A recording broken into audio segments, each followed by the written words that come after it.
Assalamu alaikum wa rahmatullahi wa barakatuh. Bonjour à tous, on se retrouve pour une petite vidéo. Il y a quelques jours, on avait parlé de l'Andalousie et donc des différentes étapes de l'histoire de l'Andalousie.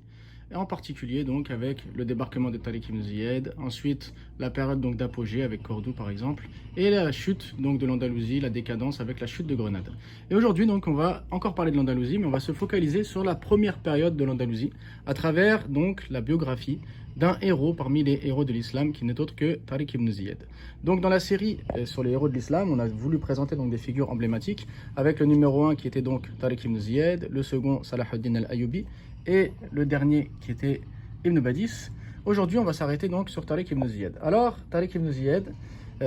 cet homme donc important qui a pénétré donc le premier en Espagne et qui a permis donc l'ouverture de ce pays à l'islam et qui nous a offert donc 8 siècles de présence musulmane en Europe avec tout l'apport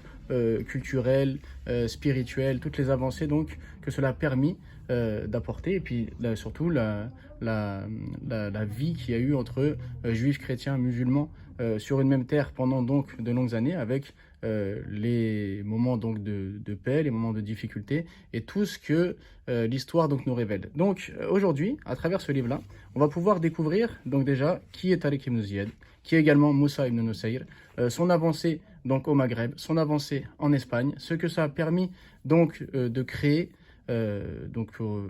durant son époque, mais également toutes les traces que ça a laissé sur l'Europe en général. Également, on va découvrir à travers donc, ce livre la réalité donc, de la bataille de Poitiers, qui était réellement Charles Martel, quelle était sa position vis-à-vis de l'Église, quelle était la position de l'Église vis-à-vis de lui, quelle est la réalité donc, de la bataille qu'il a opposée aux musulmans à Poitiers. Donc c'est vraiment un livre très riche qui va nous permettre déjà d'en connaître un peu plus sur Tariq ibn Ziyad, ce nom donc, qu'on entend en permanence donc dans les discours, dans les livres d'histoire, mais on ne connaît pas forcément tous les détails donc, de sa vie. On va découvrir donc, des anecdotes assez intéressantes, assez même amusantes à travers donc, sa personnalité forte et surtout ce qu'il a réalisé. Et puis on va également bien sûr découvrir donc l'histoire de l'Andalousie, l'histoire de l'Espagne musulmane et découvrir donc, tous les apports des musulmans à finalement à l'Europe. Donc c'est un excellent livre pour commencer à connaître donc l'histoire de l'Andalousie, qui est une histoire vraiment très riche, très complète et même très complexe, mais qui a de grands enseignements à en retirer. Donc une introduction assez sympa pour commencer à découvrir l'histoire de l'Andalousie et surtout découvrir donc cette grande figure de l'islam qui n'est autre que Tariq ibn Ziyad.